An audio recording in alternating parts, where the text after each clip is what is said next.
I'm Stephanie Ruhle, and I'm here to help you get financially fit. Does the thought of talking about money send you running for the hills? Well, get back here.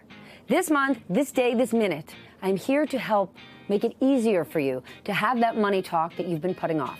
Living with a partner, whether you're married or not, can be tricky across the board.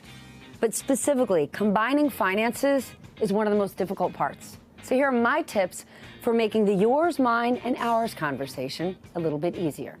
First, you got to get financially honest, starting with yourself.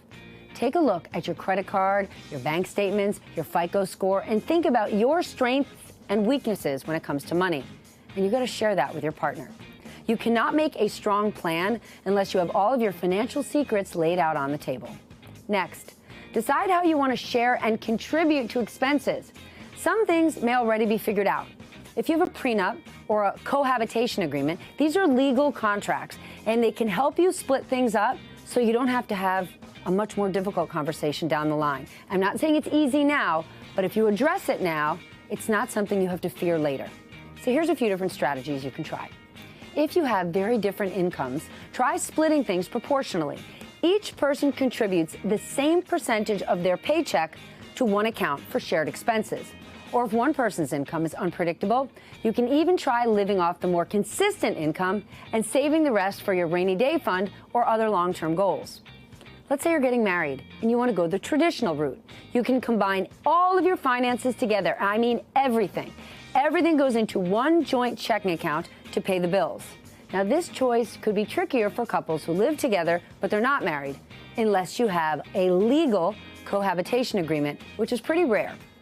If you and your partner have very different financial or lifestyle priorities, try choosing individual expenses to pay for. Example, if you cook a lot more than your partner does, maybe you pay for groceries and the gas bill, but your partner picks up the tab whenever you eat out or order in. And if it's right for your needs, or if you have similar incomes, you can try to always split things 50-50.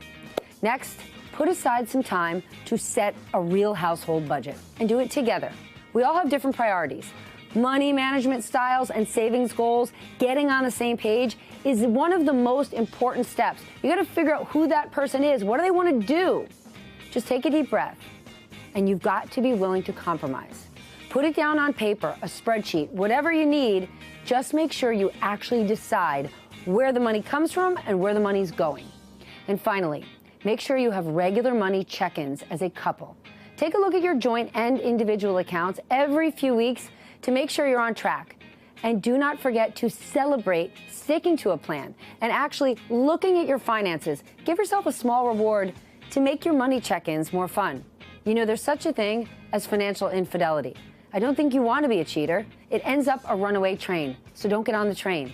Stay together, hand in hand, walking. With me, I'm here to do it with you. I'm Stephanie Ruhle, and that is my financial fitness workout of the week. For these and more better business tips, head to NBCnews.com/better. Hey, NBC News viewers, thanks for checking out our YouTube channel. Subscribe by clicking on that button down here and click on any of the videos over here to watch the latest interviews, show highlights, and digital exclusives. Thanks for watching.